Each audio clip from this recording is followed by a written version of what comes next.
할렐루야. 참 잘 오셨습니다. 오늘 예배할 때 하나님 만나시길 바랍니다. 여러분, 예배 가운데 하나님을 만난다는 것은 말씀이 우리 심령에 임하는 거예요. 말씀이 깨달아지는 거예요. 말씀하신 그 하나님의 심정이 느껴지는 거예요. 오늘도 강하고 담대하라 라고 하는 제목으로 말씀 전할 때에 이 말씀 여호수아에게 하신 하나님의 심정이, 이스라엘 백성들에게 하신 하나님의 마음이, 그 가슴이 저와 여러분들의 마음속에 임할 수 있기를 바랍니다. 한번 따라합니다. 강하고 담대하라. 한 번 더 크게 강하고 담대하라. 여러분들 자신에게, 여러분들 스스로 말씀을 의지해서 여러분들이 선포할 수 있기를 바랍니다. 오늘 본문에 보면 세 번이나 하나님께서 강하고 담대하라 말씀하고 있습니다. 특별히 두 번째 말씀하실 때는 뭐라고 말씀하시냐면 오직 강하고 극히 담대하라 라고 말씀하십니다. 세 번째 말씀하실 때는 내가 명령한 것이 아니냐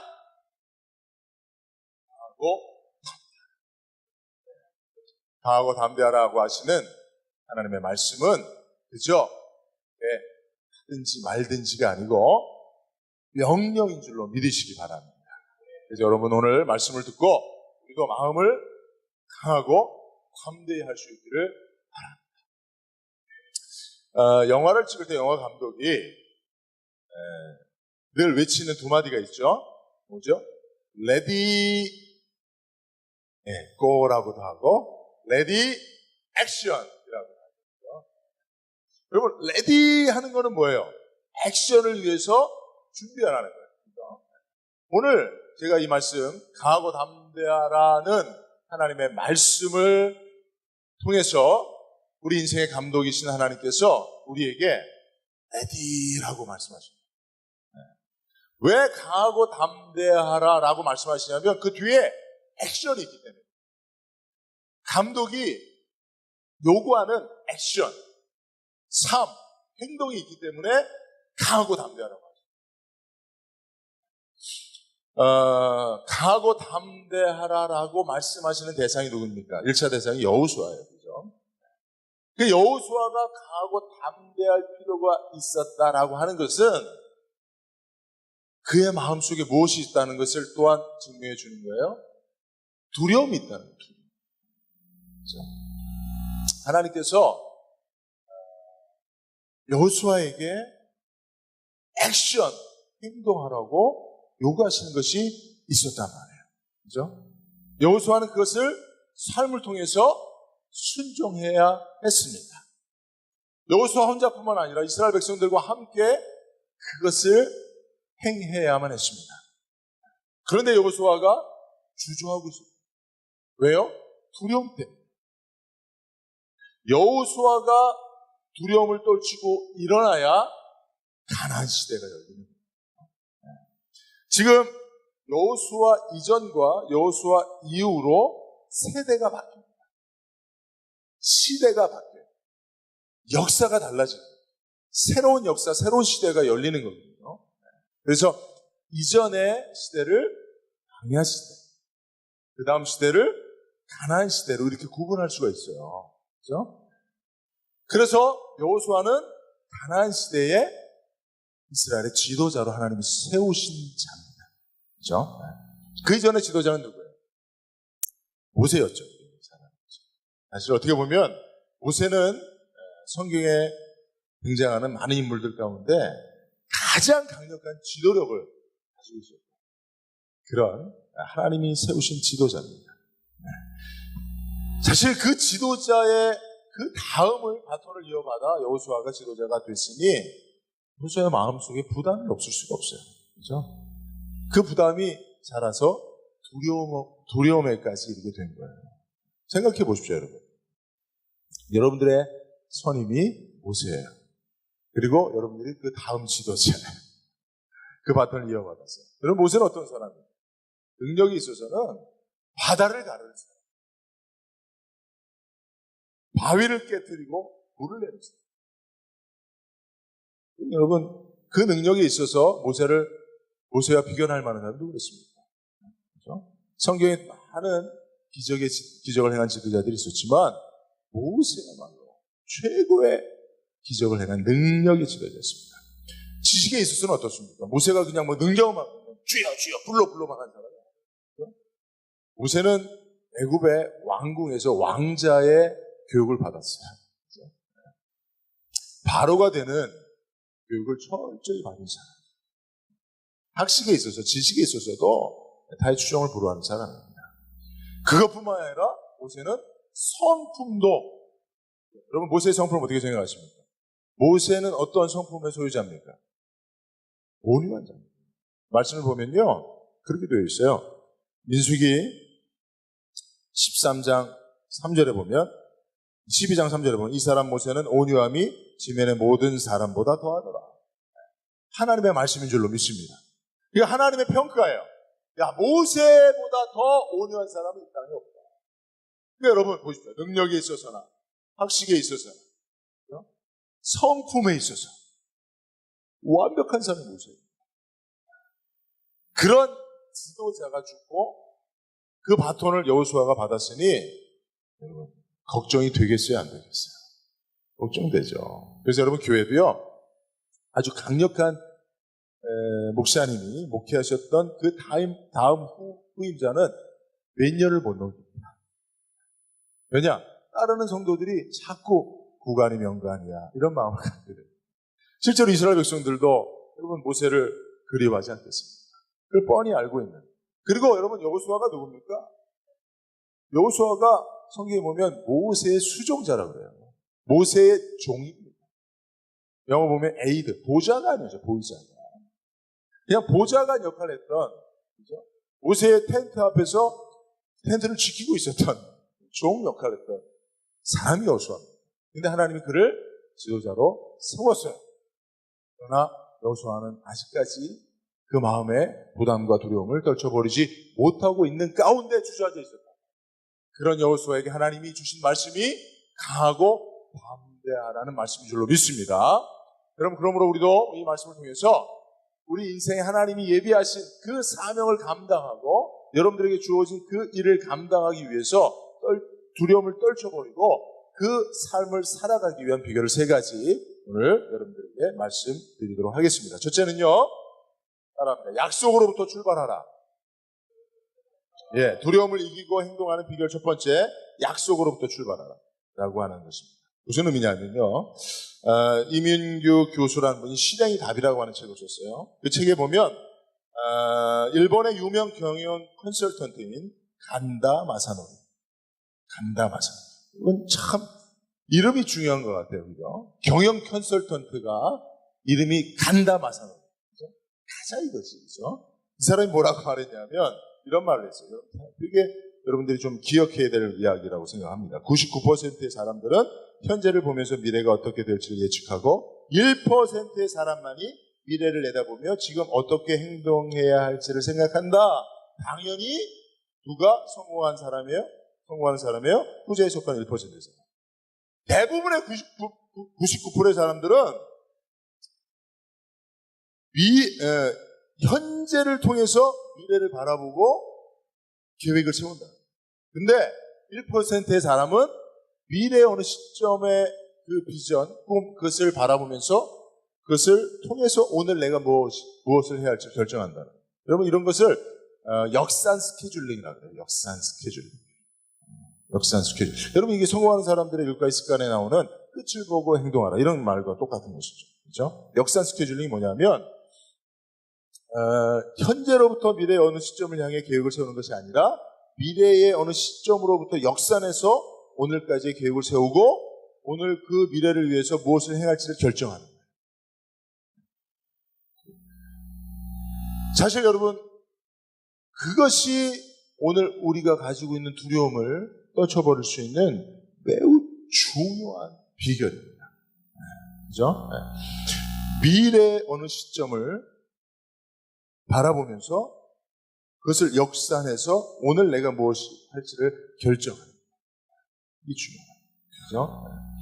그래야 두려움이 있어요. 왜냐하면 미래는 두려울 수밖에 없는 시간들입니다. 왜냐? 한 번도 가보지 않았기 때문에. 여러분, 한 번도 가보지 않은 낯선 길을 갈 때 반드시 두려움이 있을 수밖에 없어요. 그죠? 그러니까 여러분, 항상 처음 초행길을 갈 때는 되게 멀게 느껴져요. 근데 그 길을 돌아올 때는 되게 금방 올라와요. 무슨 차이입니까? 길은 똑같잖아요. 마음의 차이. 처음 가는 길은 두렵고 떨립니다. 가나안도 마찬가지예요. 가나안 한 번도 가보지 않은 땅입니다. 그죠? 그리고 그곳을 가려면 많은 난관이 있어요. 전쟁을 수행해야 돼요. 반대를 만납니다. 어떤 일이 발생할지 또 예측할 수 없는 그런 사건들이 많이 있을 겁니다. 그러니 두려울 수밖에 없는 것이죠. 그래서 여호수아가 주저하고 있는 건 아닙니다. 저와 여러분들도 마찬가지 아닙니까? 여러분들이 좋은 계획들을 가지지만 그러나 그것은 한 번도 가보지 않은 미래에 있는 것이기 때문에 그 미래를 향해서 여러분들이 담대히 발을 내딛지 못하는 이유가 바로 우리 안에 있는 두려움 때문에. 그것을 극복하는 비결이 뭐라고요? 역산 스케줄. 그죠? 근데 그러면 여러분 그 미래의 어떤 시점을 무엇으로 우리가 붙잡냐? 이게 중요한 거예요. 그죠? 그냥 아무렇게나 여러분 미래를 예측하고 역산 스케줄을 함으로 두려움이 벌써 버려지는 것이 아닙니다. 그래서 오늘 제가 여러분들에게 말씀드린 것처럼 오늘 성경에서 하나님이 말씀하신 약속, 그 약속으로부터 출발하자.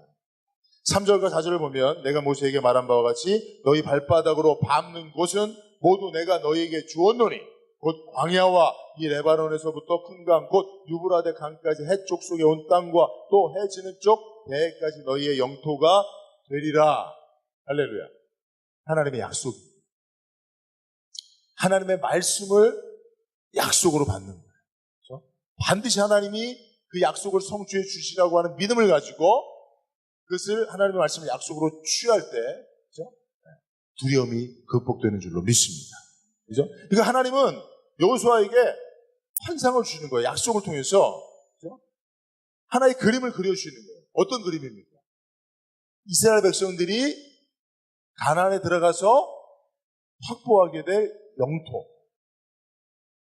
그것을 구체적으로 확보할 수 있는 과정까지도 주시는 거예요. 말씀, 그 말씀을 통하여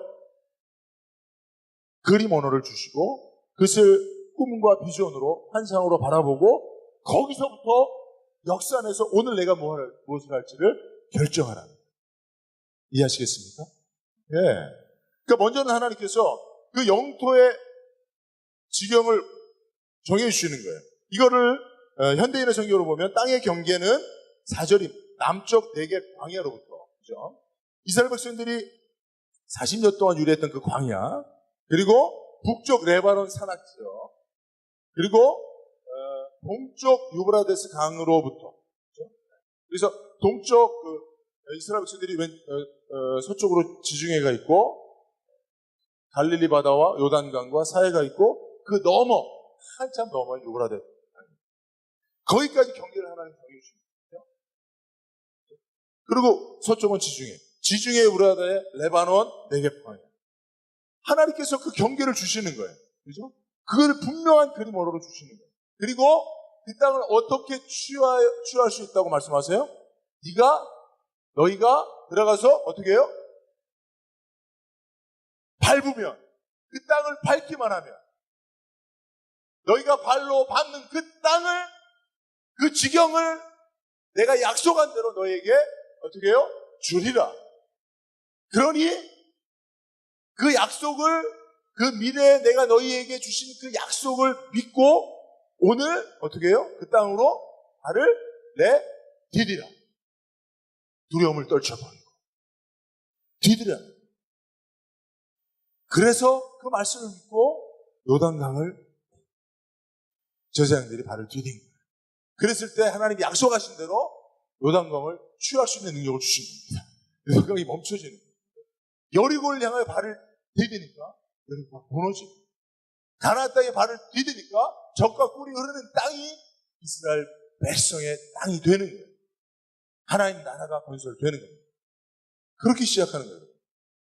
여러분, 우리들의 미래도 항상 이렇게 그 가보지 못한 미래에 대한 두려움을 가지고 현실에 묶여 주저하고 있는 저와 여러분들도 오늘 말씀처럼 그렇게 하면 되는 거예요.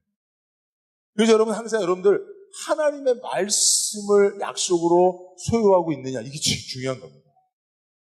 이게 중요한 거예요. 얼마 전에 저희 아이들하고 동기 목사님 자녀들하고 잠깐 만나서 식사하고 대화를 했어요. 근데 그 목사님 딸이 원래는 비전이 엔지니어였어요. 엔지니어. 이제 바이오 엔지니어. 요새 바이오 쪽이 좀 많이 뜨잖아요. 그죠? 미래. 그래서 바이오 엔지니어가 되는 건데, 얼마 전에 CCC 출혈 캠프를 갔다 오고, 메이저 전공을 바꾸기로 했다고 그러더라고요. 의사가 되겠다고 하더라고요. 왜 의사가 되기로 했니? 라고 제가 물어보니까 하나님께서 말씀을 주셨어요. 그리고 비전을 바꾸시고, 북한 선교에 대한 꿈을 주시고, 자기가 북한에 들어가서 선교하는 그 환상을 보게 하셨대요. 그래서 북한에 들어가려면 엔지니어보다는 닥터가 되는 것이 좋겠다. 그런 생각을 하고 오늘 내가 어떤 메이저 전공을 선택해서 공부할지를 결정했다. 여러분, 이런 게 바로 미래를 향하여 오늘의 현실의 두려움을 떨쳐버리고 전진할 수 있는 그런 영적 삶의 비결인 줄로 믿습니다. 네. 여러분들, 우리 자녀들도 이런 하나님 주신 약속이 있어야 돼요. 그걸 환상으로, 비전으로 볼 수 있어야 돼요. 그러면서 이 자매가 인스타그램에 찬양을 글을 그 스토리를 쭉 올려놓고 찬양을 하나 올려놨는데, 그 찬양이 뭐냐면 이런 거예요. 주의 청년들이 예수의 꿈을 꾸고 인류 구원의 환상을 보게 하소서. 한 손엔 복음 들고 한 손엔 사랑을 들고 온 땅 구석구석 누비는 나라 되게 하소서. 이 찬양을 되게 감동 있게 부르게 됐다는 거죠. 인류 구원의 환상. 자기를 통해서 하나님이 북한을 선교할 그거를 본 거예요. 그걸 약속으로 받은 거예요. 그러니까 오늘 내가 무엇을 할지가 결정됩니다. 여러분, 왜 요새 청년들이 M4 세대가 됩니까? 왜 포기하고 삽니까? 현실이 어려워서가 아니에요. 여러분, 우리 부모님들의 세대의 현실은 더 비관적이에요. 그죠? 얼마나 우리 장로님 사셨을 때, 저희 아버님 사셨을 때는 그때는 진짜 우리나라 못 살았잖아요. 그죠? 그래도 꿈을 가지고 현실의 어려움을 극복하고 나갔다. 왜 오늘날의 청년들이 포기하면서 삽니까? 그 현실이 어려워서가 아니에요. 미래에 대한 꿈이 없기 때문에. 미래에 자기가 소망하고 바라볼 환상이 없기 때문에. 비전이 없기 때문에. 이것을 회복시키는 것이 절대적으로 필요한데, 그 방법이 하나님의 말씀 안에 있음을 믿습니다. 두려움에 떨고 있는 여호수아에게 하나님이 말씀을 주십니다. 그리고 그것을 약속으로 붙잡고 거기서부터, 그 약속에서부터 출발하는 것입니다. 여러분들도 그런 은혜가 있기를 주의 이름으로 축원드립니다. 두 번째는 성공과 실패의 개념을 성경적으로 다시 정의해야 되는 겁니다. 우리가 사실 두려움을 갖게 되는 가장 큰 이유가 실패에 대한 걱정 때문이거든요. 그죠? 실패할까봐 아무것도 하지 않는 거예요. 실패하느니 그냥 가만히 있자. 그런 생각들을 갖게 되는 것입니다. 근데 여러분, 성공과 실패에 대한 정의를 우리가 다시 해야 됩니다. 여러분, 성경적으로 정의해 드릴게요. 성경에서 말하는, 영적으로 말하는 성공이란 무엇이냐? 순종입니다. 순종이 성공입니다. 그러면 반대로 실패는 무엇일까요? 실패는 아무것도 하지 않는 것입니다. 여러분, 본문에서 강하고 담대하라고 외치시는 하나님이 두 가지를 더 말씀하세요. 하나는 내가 너와 함께 해주겠다. 그러니 마음을 강하고 담대하라. 5절에서 보면 내가 모세와 함께 있었던 것이 너와 함께 있을 것입니다. 내가 너를 떠나지 아니하며 버리지 아니하리라. 함께 있을 것이다. 절대로 너와 동행하겠다. 버리지 않겠다. 9절에 내가 어디로 가든지 내 하나님 여호와가 너와 함께 하리라. 이렇게 말씀하세요. 하나님이 마치 자기 자신을 제3자처럼 그렇게 하고 말씀하신 이거 상당히 하나님이 반드시 그렇게 할 것이라고 하는 식의 표현이에요. 그렇죠? 이 말씀을 누가 합니까? 어디로 가든지 내 하나님 여호와가 이 말씀하시는 게 누구예요? 하나님이시거든요. 근데 하나님을 객관화해서 말씀하시는 그건 뭐예요? 반드시 하나님 그렇게 하시겠다. 5절과 9절에 말씀하십니다. 이걸 두 번째는 뭐라 하냐면 율법을 잘 지켜 좌로나 우로나 치우치지 말라 그래요. 여러분 하나님께서 가나안에 들어가서 가나안을 정복하고 정착하라고 말씀하시면서 마음을 강하고 담대하라고 하십니다. 그리고 너희가 어떻게 할 거 이런 걸 이야기하시기보다 내가 너와 함께 할 거다. 너는 그러니까 하나님의 백성답게 좌로나 우로나 치우치지 않고 말씀만 지켜가면서 살아라. 결과는 내가 책임지겠다는 거예요. 그러니 그 결과가 세상적으로 말하는 성공이냐 실패냐에 너희가 관심 두지 말라는 거예요. 그냥 나와 함께 너가 나의 자녀답게 그렇게 그냥 가면 되는 거예요. 그게 순종이고 그게 너에게 내가 요구하는 성공이다. 할렐루야. 여러분 성경에서 말하는 이 성공과 실패의 개념을 잘 알아야 됩니다. 여러분 특별히 예수님의 비유 중에 우리가 잘 아는 게 달란트 비유예요. 5달란트 받은 사람, 2달란트 받은 사람, 또 1달란트 받은 사람. 주인이 종들 3명에게 5달란트 주고 2달란트 주고 1달란트 주고 외국에 나갔다가 오랜만에 와서 종들을 불러서 달란트 어떻게 했니? 라고 물으시는 거잖아요. 그죠? 그랬을 때 5달란트 받은 사람이 5달란트 10달란트가 없어서 내가 5달란트 받은 거 가지고 5달란트 남겼다 그래요. 2달란트 받은 사람이 2달란트 가지고 2달란트 남겼다 그래요. 그런데 중요한 거는 그 주인이 5달란트 남긴 사람과 2달란트 남긴 사람을 똑같이 칭찬합니다. 같은 말로 칭찬하거든요. 마태복음 25장 21절에 보면 그 주인이 이르되 잘하였도다 착하고 충성된 종아 내가 적은 일에 충성하였으며 내가 많은 것을 내게 맡기리니 내 주인의 즐거움에 참여. 이 말씀을 똑같이 5달란트, 2달란트 받은 자에게 반복해서 얘기합니다. 무엇을 말하는 겁니까? 여러분 세상적으로 보면 5달란트 남긴 사람이 더 성공한 거죠.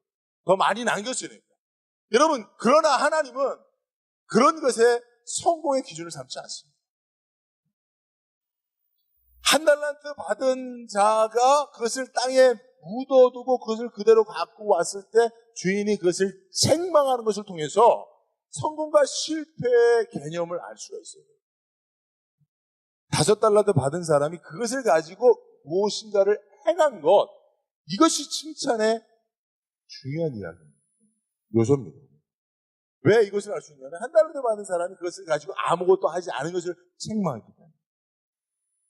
1달란트 받은 사람이 왜 아무것도 하지 않았습니까? 세상적 실패를 두려워한 거예요.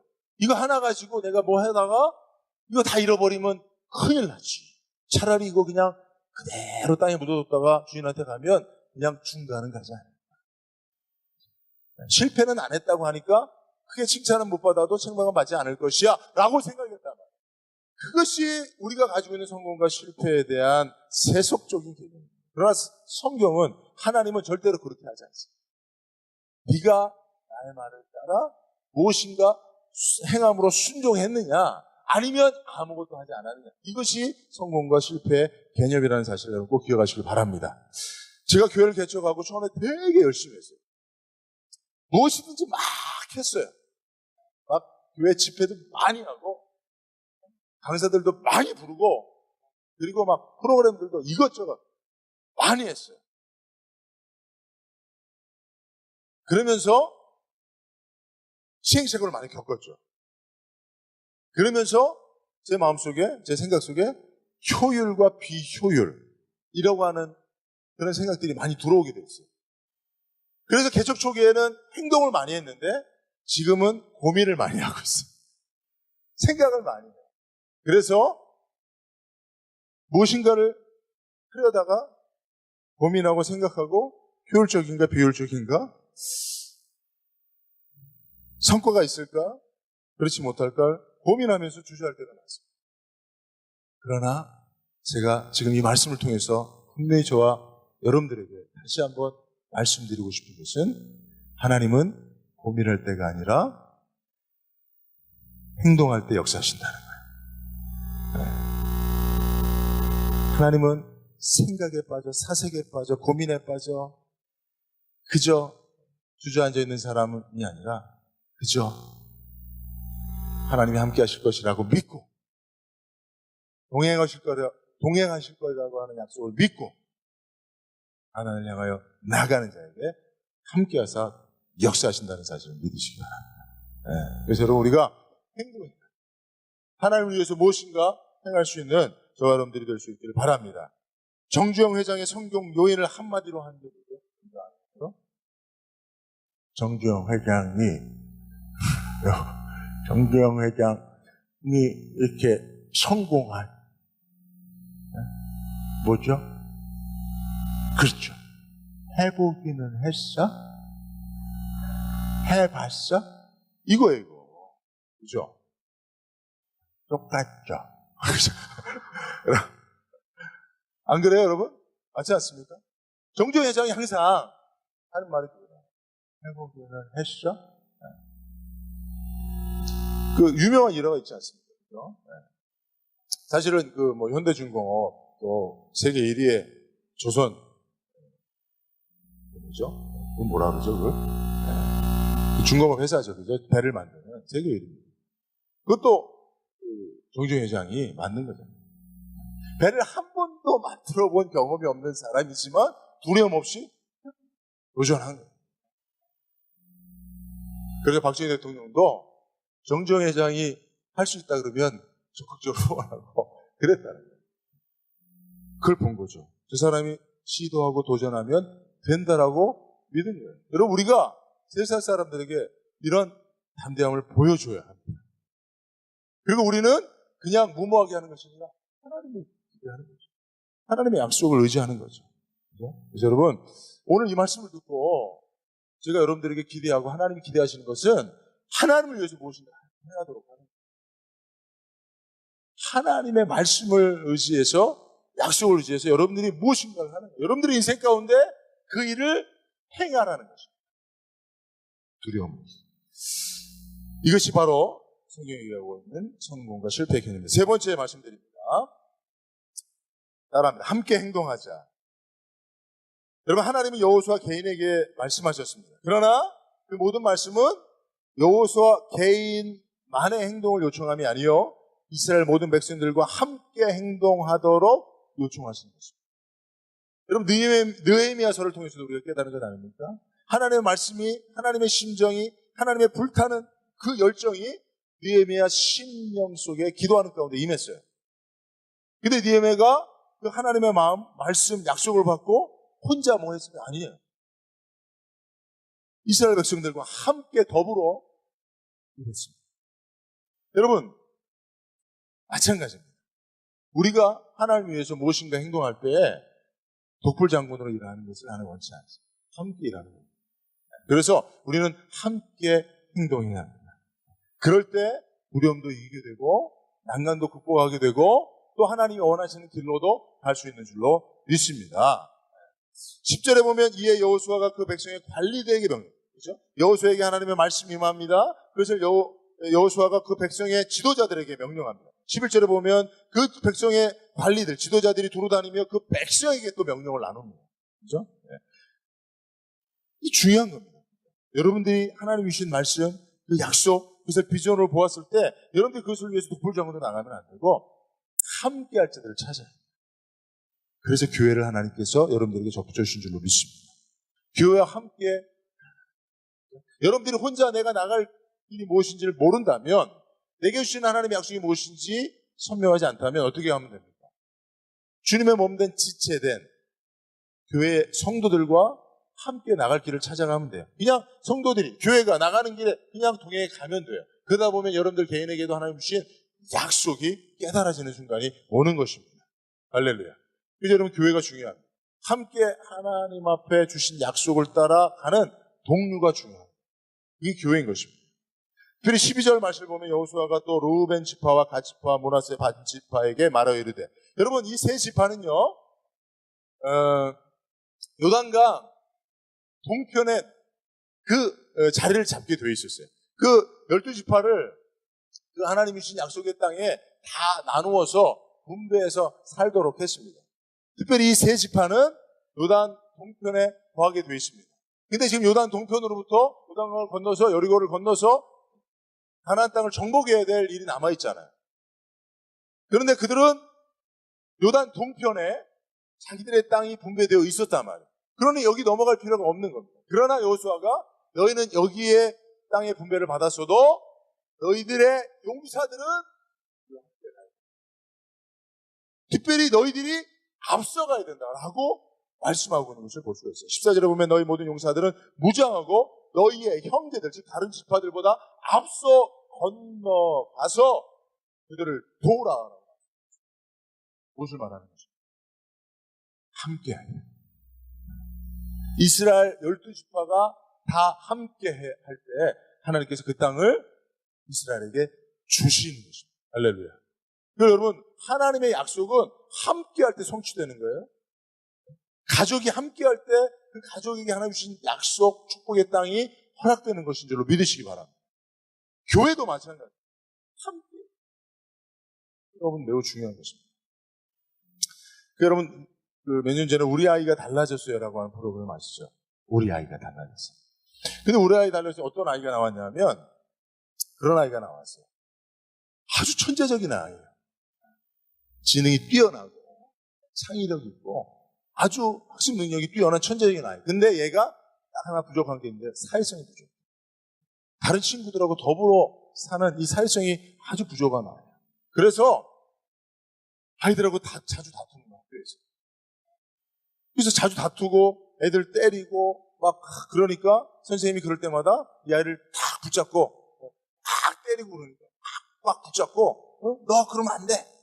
네가 왜 그러니 하고 막 하일렀던 거예요. 야단치고. 그러면 선생님한테 침뱉고 막 써무잡고 있습니다. 그랬던 거예요. 근데 전문가가 투입이 됐어요. 이 전문가가 그 아이를 쫙 보면서 진단을 하나 내렸어요. 학교에서 특별히 뭐 가정에서는 뭐 특별히 가족이니까 사회성이 좀 부족해도 다 용납되잖아요. 근데 학교가 문제예요. 학교 선생님한테 아이가 그럴 때마다 아이 옆으로 가서 그 아이의 귀에다가 대고 귓속말로 이야기해 주라는 거예요. 너 왜 그랬니? 너 왜 친구를 이랬니? 너 왜 친구하고 싸웠니? 하고 선생님이 늘 앞에서 손꼭 붙잡고 너 왜 그랬어? 했는데 옆으로 가서 어깨동무하고 귓속말로 얘기해 주라. 그 얘기를 이제 전문가가 조언한 거예요. 아니나 다를까 아이가 또 이번에 선생님이 늘 다툴 때마다 막 애들 때릴 때마다 그 손 꽉 붙잡고 막 야단쳤는데 앉아있는 아이한테 옆에 가서 어깨 동무를 하고 너 왜 그랬어? 왜 또 친구 때렸어? 하고 귓속말로 얘기해요. 그러니까 이 아이가 앞에서 손 붙잡고 얘기할 때는 막 침뱉고 선생님한테 막 바둥치던 애가 선생님한테 귓속말로 얘기하더래요. 그러면서 이 아이의 문제가 조금씩 변화되죠. 여러분, 하나님께서 이렇게 해주신 거예요. 그렇죠? 하나님께서 여호수아에게 손 꼭 야, 너 뭐 하는 거야? 너 왜 주저앉아 있는 거야? 일어나! 왜 안 가는 거야? 야, 내가 너와 함께 하지 않냐? 내가 너와 동행하지 않냐? 네가 어디로 가든지 절대 너 떠나지 않을 거야. 버리지 않을 거야. 걱정하지 마. 네가 밟는 땅을 내가 너한테 다 준다고 약속했지 않냐? 가자. 하고 어깨 동무해 주시고. 마찬가지로 우리들도 성도들과 함께 그렇게 나가는 거야. 그렇게 나가잖아. 어깨 동무하고 함께 할 때 우리는 모든 두려움을 이길 수 있는 줄로 믿습니다. 사실 우리가 가지고 있는 두려움들은 혼자서는 해결할 수 없는 것일 수도 있습니다. 아마 그럴 거예요. 여호수아가 가지고 있는 그 두려움도 마찬가지일 거예요. 그러나 하나님이 함께 해주시고 또 그 말씀에 따라 순종하라는 여호수아와 이스라엘 백성들이 그 지도자들이 함께 해주었기 때문에 그리고 전진할 수 있었는 줄로 믿습니다. 그러므로 여러분 우리도 함께하면 얼마든지 가나안 땅을 정복할 수 있는 줄로 믿으시기 바랍니다. 여러분들의 미래에 하나님이 주시는 약속하신 젖과 꿀이 흐르는 가나안 땅이 있습니다. 아직 한 번도 가보지 않았기 때문에 긴가민가 하고 있을 수 있고 두려워할 수 있겠습니다만은, 그러나 이제는 약속이 있는, 축복의 약속이 있는 젖과 꿀이 흐르는 가나안임을 믿으시기 바랍니다. 여러분, 우리들의 미래를 향한 하나님의 생각은 재앙이 아니에요, 저주가 아니에요, 장래 소망을 주려 하는 생각이라고 말씀하고 있습니다. 그러므로 여러분들 정말 하나님 자녀된 저와 여러분들의 미래는 가나안이에요. 여러분들의 내일은 여러분들에게 하나님이 주시는 선물인 가나안이에요. 두려워하지 마세요. 약속을 믿으십시오. 그리고 그 땅으로 나아가라는 말씀을 순종하는 것이 여러분들의 인생의 최고의 성공인 것입니다. 우리가 함께 할 것입니다. 특별히 여러분, 놀라운 것은 사도행전 말씀을 보면 성령이 임하시면, 주의 나라가 임하면 어떤 일이 발생하냐면 그런 말씀이 있어요. 사도행전 2장 17절에 보면 자녀들은 예언할 것이요, 젊은이들은 환상을 보고 늙은이들은 꿈을 꾸리라. 할렐루야. 자녀들은 예언할 것이요, 젊은이들은 환상을 보고, 늙은이가 좀 비하한 말은 아니겠죠, 그죠? 성경의 말이니까. 나이 드신 분들은 꿈을 꾸리고. 와, 제가 사실 이 말씀 여러분들에게 전하면서, 여기에도 나이가 좀 드신 분들이 계시잖아요. 70 넘으신 분들이 계시고 60 넘으신 분들도 많이 계시고, 그죠? 아유, 목사님, 이건 젊은 애들한테 하는 얘기지, 우리들은 이미 끝났어요. 다 됐어요 이제. 내 인생 새롭게 기대할 것도 없고 그냥 괜찮아요, 여기서 그냥 끝나면 돼요 라고 생각하는 분들도 있으지 않겠나 생각이 됐습니다. 그래서 그 걱정을 가지고 기도했어요. 하나님, 이 말씀이 정말 젊은이들에게만 향한 말씀입니까? 나이 드신 분들은 이 말씀 어떻게 받아야 합니까? 하나님이 그때 사도행전 2장 17절을 저에게 주셨습니다. 다시 한번 여러분들에게 말씀드립니다. 자녀들은 예언할 것이요, 젊은이들은 환상을 보고 늙은이들은 꿈을 꿉니다. 여러분, 하나님이 나이 드신 분들에게도 주시는 꿈이 있습니다. 그 꿈을 꼭 꾸시길 바랍니다. 그리고 환상을 보는 누구죠? 젊은이들과 예언을 하는 우리 자녀들과 함께 그 예언과 환상과 꿈의 성취를 향하여 함께 나갈 수 있기를 주님의 이름으로 축원드립니다. 기도하겠습니다.